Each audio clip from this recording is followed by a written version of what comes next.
Welcome back to Subclass Search. We'll be looking at the many subclasses of Dungeons & Dragons. Another day, another Unearthed Arcana to dig our teeth into. It might not be Halloween just yet, but we're gonna get a little spooky. The newest release has brought us Halloween early with two new creepy subclasses for the Bard and the Warlock. Let's not delay and jump in with the Bard that shows their inner mystic meg.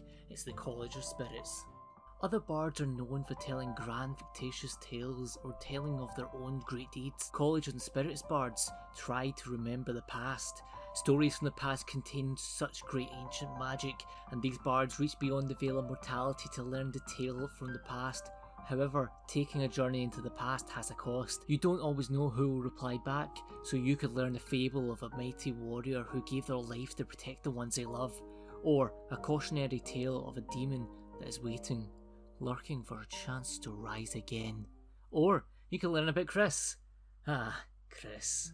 Picking up this subclass at level 3, you get Guiding Whispers, which add the guidance cantrip to your bard spell list. The guidance reach is increased to 60 feet when you cast it. You also get Spiritual Focus, where you can either use a candle, a crystal ball, a talking board, a tarot deck, or a skull as your new spellcasting focus. I'll come back to the rest of this feature later on in the video. Here's the main feature of this subclass. Tales from Beyond. This is how you can contact your friends on the other side. For a bonus action, you can spend one bardic inspiration to roll on the Spirit's Tales table. Not ponytails or cottontails, no spirit tales. Woohoo! You can take one action to bestow the effect of the tale upon yourself or another creature your choice. What lost stories can you learn from spirits? Well, you have the total of 12 that you can slowly unlock as you level up and your bardic inspiration increases.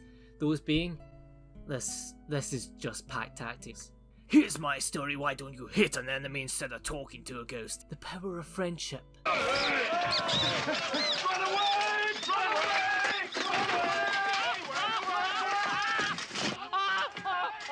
Every Smash sword fighter. Hit it!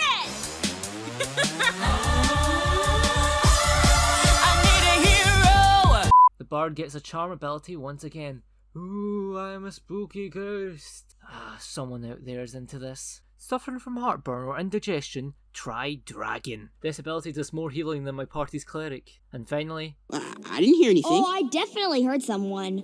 Why were you born? It might be a little too much to have so many spirits in your mind, so you remember you can only learn one tale at a time. You will have to roll again once you give someone the tale's effect to get another tale. If you do roll again while the effect is still active, that effect immediately stops. Level 6 means we return to the spiritual focus that we skipped earlier.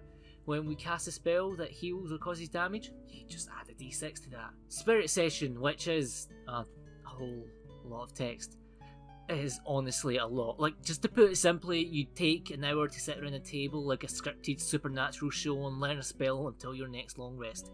And finally, at 14th level, when you finally listened to Hugh Jackman and went fully to the other side, you get Mystical Connection.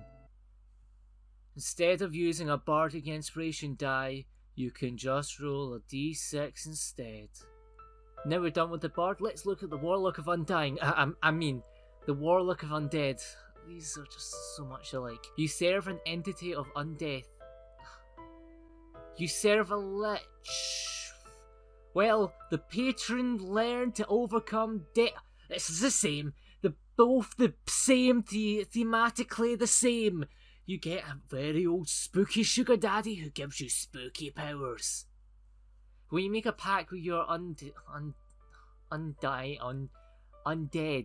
when you make a pact with a powerful undead, you get spells that are awfully similar to the other subclasses. I'll stop with these jokes, but I do believe someone copied off the other, and I will see both subclasses after class. I do think this subclass could be much more different from the other undead themed subclass if they focus more on the undead entities like ghosts or vampires and having a theme towards their abilities rather than just the theme of undying and how it's a general lich. Anyway, let's talk about the other features. First level, you get Form of Dread, which brings forth your power of your patron. Your appearance can be whatever you think represents your patron best. You can grow fangs to represent a vampire, or get a blue transparent glow for a ghost patron.